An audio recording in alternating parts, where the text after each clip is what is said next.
What is up, fellas? JPS delivers here. BJ Simmons and the boys, number 8 in the country, facing number 27 in the country. Again, just badass about this game. You know what ranking the team is. Doesn't matter if they're 123rd. I think it was 123 teams. I mirror that number because we tried to see which kind of shitty teams that we could put on the schedule that are still, Division 1. Back in the day, when you'd make a custom team and whatnot, make those motherfuckers, complete juggernaut team, 99 overall, have your quarterback a kicker because you set the fucking 99 on everything. Y'all know what I'm talking about. Facing Indiana, this is the first Big Ten play. It's going to be on the road. My mistake. I thought it was a home game, but hey, it is what it is. In this game, though, I pretty much found out how much more difficult. This game is really good. And these games in general, momentum was started in this game when, really dictating how well your players are going to play. Of course, we got Lee Corso. Doesn't have dementia yet, so good for him. He's picking the right team in this situation. Even though this guy might have been the best player of the day. The dude's 6'7", by the way. That Indiana wide receiver, 6'7". Should have been, that's the leading interception man in the country. Can't get his 7th interception right there. I know, nearly averaging like 1.5 picks per game. It's insane. He had like 3 or 4 that one game. But that guy's going to be someone to have to watch. It's quite a bit of highlights.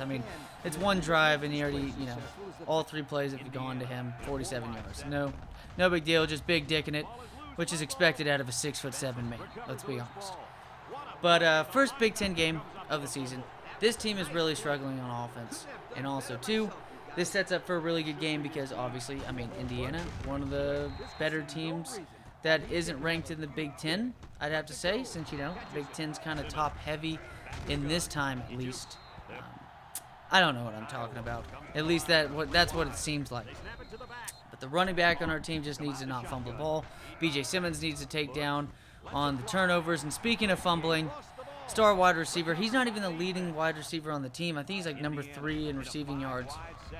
But for some reason, when you do have 2 punt returns for touchdowns, you're going to make a little bit of chatter in the film room when it comes to this. But here we go. First big play of the day we saw. Pretty much, like I said, it's way harder. They did a good job of noticing a huge difference between the ability to play defense on the road compared to at home. Fortunately, it doesn't matter if you're on the home or at road. But if you're on the road or at home, it helps you out big time, makes you way more comfortable playing defense when your quarterback's able to run for 85 yards on that touchdown run. So that was a sick play. BJ Simmons getting a lot done with his legs. Defense was playing pretty well at first, besides having to deal with wide receiver number 82. Makes sense as an impact player. Him and this quarterback were just setting up all game. Speaking of, they had this guy lined up in the slot on the outside. It didn't matter. Hey, whatever the fucking playbook was set up for this Indiana team right there, and there you go. Freshman phenom, middle linebacker, Mr. Benson, gets trucked on that play.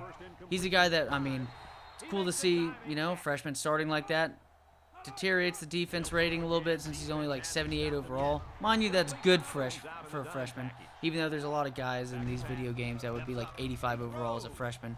But mind you, isn't that kind of the case with some freshmen? Myles Garrett, you could pretty much make as a 90 overall before he even stepped up on the field.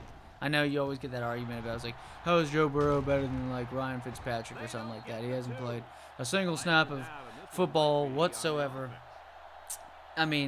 You can just tell with some guys that they're better than other players. Myles Garrett, I think we're all pretty comfortable that Myles Garrett is universally known as one of the best defensive ends that has played football in the last 10, 20 years. Dude's a beast. Amazing. That front 7 is amazing for the Browns. But it's a whole nother point. Way harder to play defense. Got the nice block, though, on that one. BJ Simmons running for his life. I don't know what to do with it. I feel like he's way too under pressure. It's weird, though, because I don't think Indiana's defense is a C+, a B-. Maybe it's the momentum, but at the same time, that play happened when the momentum was really solid, even though it's about to shift right there because my shitty judgment right there.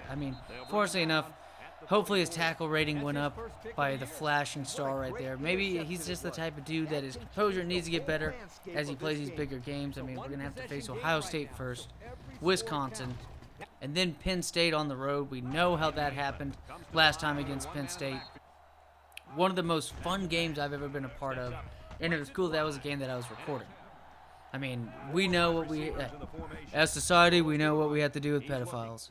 And I think I did a pretty good job with BJ Simmons and the boys by beating the shit out of him. Not really beating the shit out of him, but it was a good-ass game. Tight end 81, need to get him a little bit more incorporated. I mean, again, it's a lot of mouths to feed.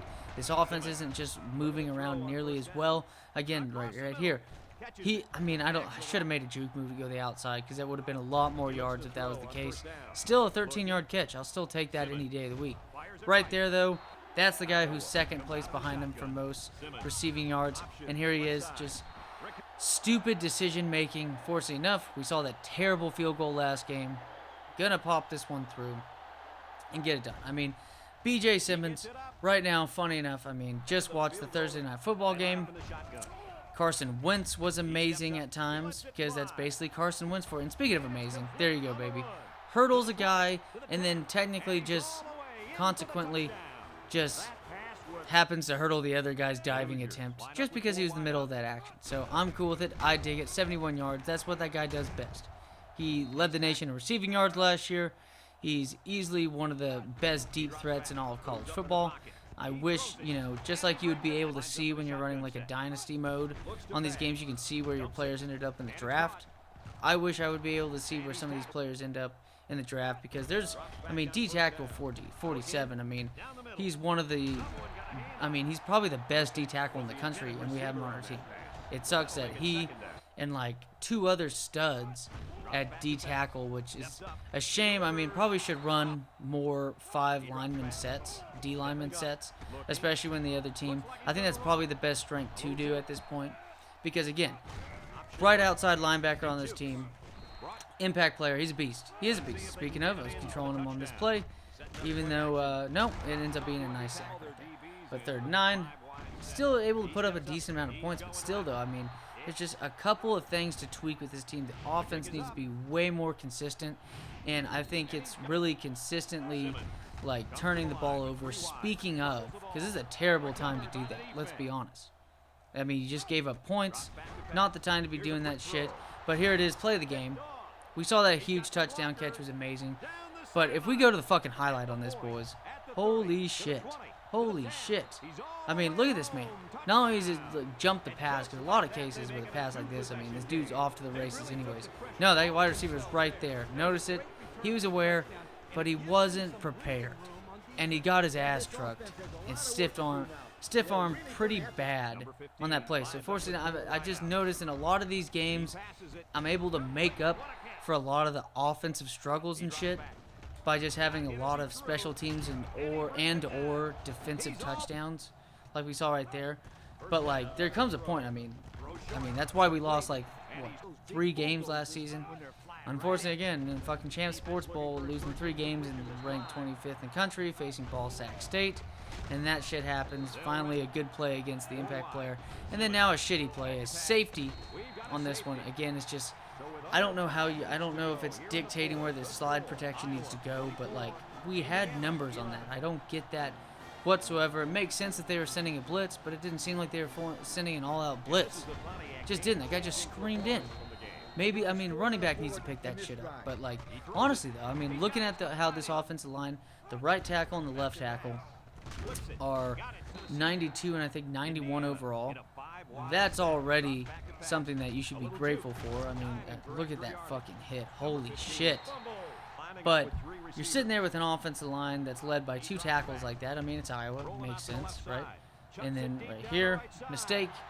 Big plays against the defense.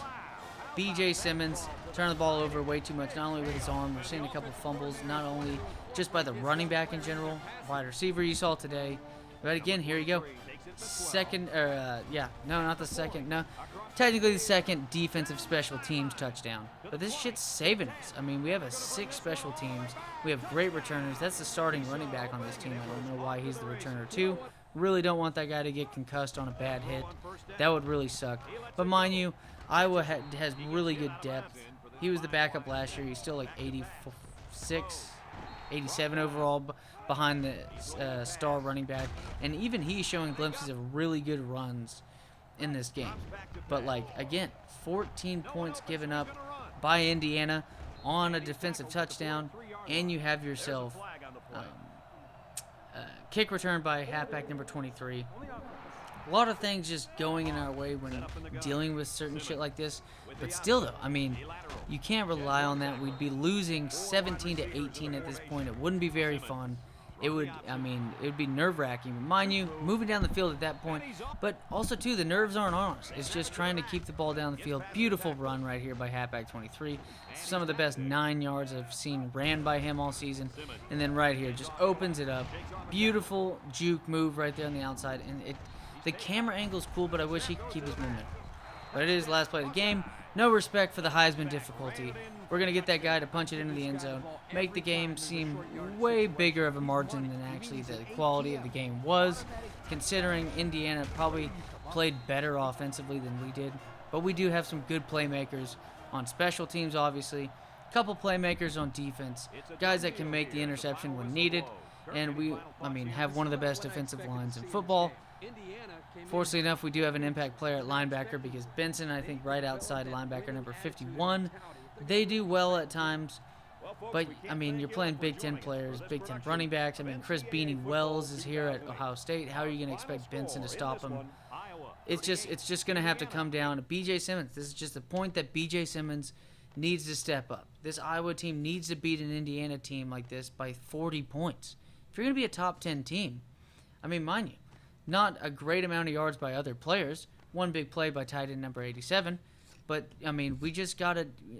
It's a good defensive effort. This defense has been doing well. There's another game coming up. It's against Michigan State. In all honesty, I don't know. We'll just have to see. It's strange to me. But at the same time, this is BJ Simmons' campus legend, man. It's the legend of BJ Simmons. We have to hit some of these. This offense is A+. It is an A+ rated offense. This offensive line is underrated, considering you look at BJ Simmons, halfback, the wide receivers, leading the nation in receiving yards, one of the impact players. We'll just have to see. As always, fellas, take it easy and see you next time.